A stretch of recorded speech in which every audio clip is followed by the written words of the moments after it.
What is up, everyone? I'm here today with an initial wear review of the Sachs general purpose shoe.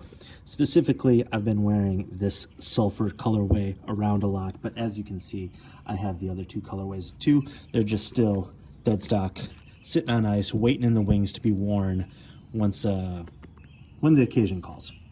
So I've given these, I don't know, 30 plus wears. So as you can see, they're still pretty, they're in good shape.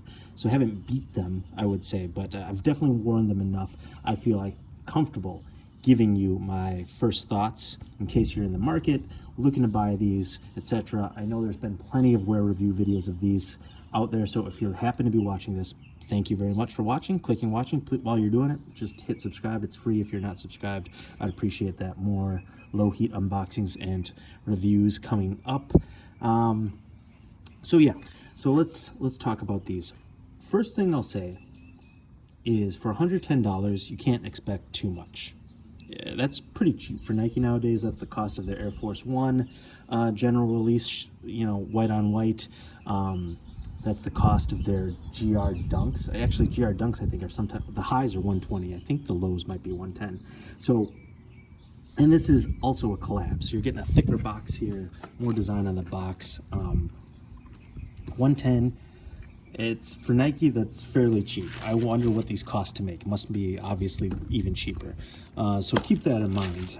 I would not pay resale for these because these seem to be, Tom Sachs said these will be annual release, the studio colorway, and they seem to be coming up with cooking up more colorways that will be released. These are sitting at retail. You can get these for retail essentially on the secondary market. So again, I won't pay retail, over retail for these. Just bide your time, do the work, enter raffles, get on websites during drop days, and I think you'll have success eventually, or get the Browns for essentially retail. So what I've noticed so far, initial thoughts. Let's start out with some of the poor features, and then I'll get into the pros and what I think you should wear these for.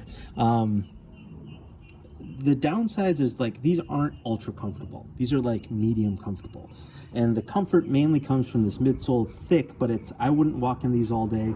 These are not all day walking shoes. Do not compare these to a New Balance sneaker. They will get you around. They are general purpose, and that's that. I do like the tread on these for, you know, if you might be going off pavement, maybe doing a little bit of hiking. It's got the signature old school patented waffle, Nike waffle outsole. And because the waffle, there are, you know, this thinner points of contact, like on slick pavement, these might be a little slippery, just kind of like Solomon's, because you have less surface area for contact points. These little nubs might wear down quickly on pavement. So overall, if you're wearing these every day, walking miles in these, this waffle will wear down. But they're not all that comfortable to wear walking all day anyway. I wouldn't do that.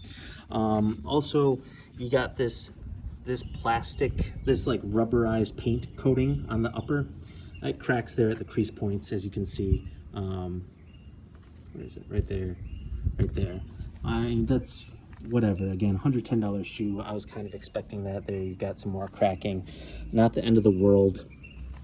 I also did unboxings of these. If you want to see my initial impressions when I get them, check out those videos too. You got the suede up here, holds up okay. Just a little bit of suede around the loophole, lace holes, and the heel. I do like, jumping ahead to some pros, I do like how these come on. These are easy to come on with the tongue tab and the heel tab. That's nice. Because of this, going back to the rubberized paint, because of this upper here on your toes, you do notice there's no cushioning on the inside. You do notice when your toes bump up against that firm surface. It's a weird feeling, weird sensation. A lot of shoes have minimal amount of padding inside, so there's space. There's a space for your toes here in the toe box. There's all this room, no padding, and so on occasion when you're walking, your toe, the top of your toenails hit hits that upper, and it's kind of a, yeah, it's a interesting sensation. I wouldn't say pleasant, but it's not terrible. So there's that. And that's part of the reason I wouldn't do these all day walking. Other than that, this stuff is going to wear down. This is like felt material as a liner. You know, that's not a durable material, really. Same with this mesh tongue. So, you know, if you wear these as an everyday shoe, some of this upper is going to, you know, wear away pretty quickly. But, you know, if you wear any shoe as an everyday shoe, that's going to happen. But this portion of it might wear quicker than some other shoes. Again, we're talking $110 shoe here, but you can see, you know, that tongue, I don't know who's expecting that tongue to last forever, and this ankle liner. So it's just gonna, you know, it's gonna show wear eventually. But other than that, yeah, the medium comfortable shoe. I have lots of room in the toe area. I would go true to size. I would not, definitely not go, in my opinion, half size down. If you stand, I might have a little toe room. Sure, I could go a half size down, but with this whole situation of your toes feeling the upper here, it just, why make them any more uncomfortable? Maybe you could go half size up, because of the lack of cushioning inside, it doesn't, you know, it won't hug your foot as nice. So I would just caution going half size up. You could just lace them tighter. For me, true to size is the way to go. What else? As you can see, the heel, oh my God, I almost dropped my iPhone. Holy crap. Anyways, as you can see, the heel doesn't show too much dirt. On the studio shoes, I'm sure it will. What else? I've been thrown off by me tossing my phone. That's crazy. Now, what do I think these are good for? I think these are great travel shoes. Now, they're not like canvas shoes. They're not gonna compress completely, but for storing them, I think they're really good for traveling because they're not like a bulky high top. I think they're a really good airplane shoe. They got room for your feet to expand on a flight. And on a flight, you're not doing a ton of walking in the airport, so that's fine that they're not ultra comfortable. I think they're good flight shoes, and I think they're a good secondary option in like cities, a work trip or whatever. If you need going on a casual dinner with coworkers, great to throw on.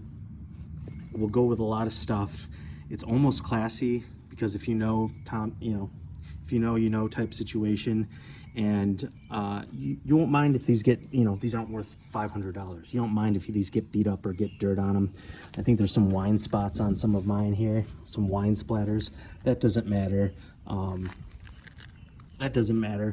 I think these are really good travel shoes. If they get stolen, it's not the end of the world. I took these to Hawaii as my secondary pair of shoes. I took a Solomon's as my hiking shoes, and these as kind of my everyday shoes. I thought they were great for that. Now, if you're going to do a ton of walking through a city, like if you're going to New York and you're going to be walking, maybe I would take a pair of New Balances or comfortable Nikes or Adidas trainers to walk in, and these as your secondary option. But I think this is a great travel pair. You're going to your hometown, you know, maybe you want to stunt a little, but I don't know. I think these are a great pair of travel shoes. Also a great pair of shoe to go into the office every day. You know, if you're sitting in your desk most days, not doing a ton of walking around, I think this is a great office shoe, go to the movies shoe. Anyways, general purpose, you know. I do like the Sulfurs more than I thought I would. The studio shoe, you can't deny, does look a little bit like the Killshot OG leather, the J. Crew shoe. Did a review of those, check that out. But I do like that. I love that you can get these for retail in the secondary market. So again, if you're interested, I would check out the brown pair. It's a decent looking shoe. Will go with a lot of stuff.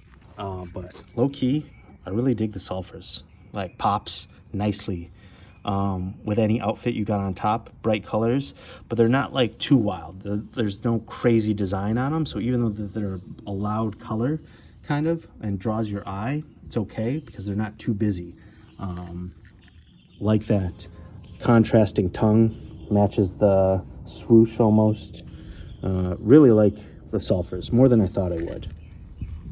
The orange kind of in the same part of the color wheel as the Sulfur, but still contrasts nicely, matches the orange Nike swoosh. Really like it. These are great though. I don't think anyone can deny that. They're going to keep dropping these, so it'll be interesting to see where prices are with these. Like this is the most coveted one, the most expensive, but it's also seen the most releases. So if they do another release of these, I think the price will keep going down, but people are going to still want this one. I think this is the one to get. People, it goes with the most stuff, cleanest looking.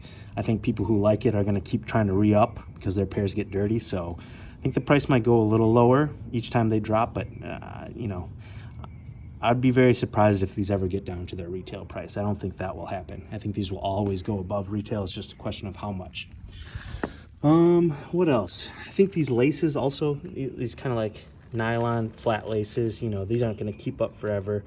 You know, overall, the quality is, again, it's a $110 shoe, so don't pay $250 for these. I did on one pair of Sulfurs when they first came out, and for the review and to get them because I thought, you know, that was going to be cheap.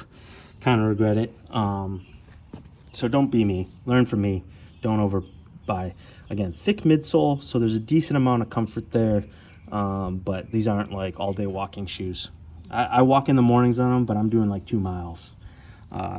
You know, I'm not doing anything crazy. So great for potential if you're going to go off the pavement, you know, hiking some gravel, some grass, some trails. This is fine for.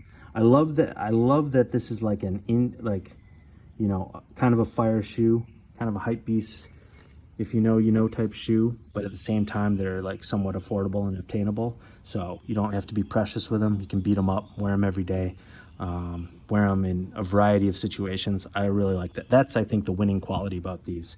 They're meant to be worn, and that's not just saying that. The price is there. They're going to keep coming out. Everything about them, the drops at Kohl's, everything speaks to wear these in a variety of situations. Really like that. Here, we'll get some side views before we get out of here so you can see them on foot. Really great. Go with shorts or pants. I dig them. Ignore my dry legs. Yeah. Eventually we'll wear these, and definitely we'll wear those. Got 2 pairs of these.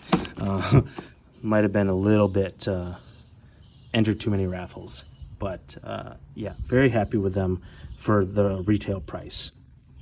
Please subscribe, like the video, do all the things, comment, let me know what your favorite colorway is. Will you be copping these? All the things, and catch me on the next video.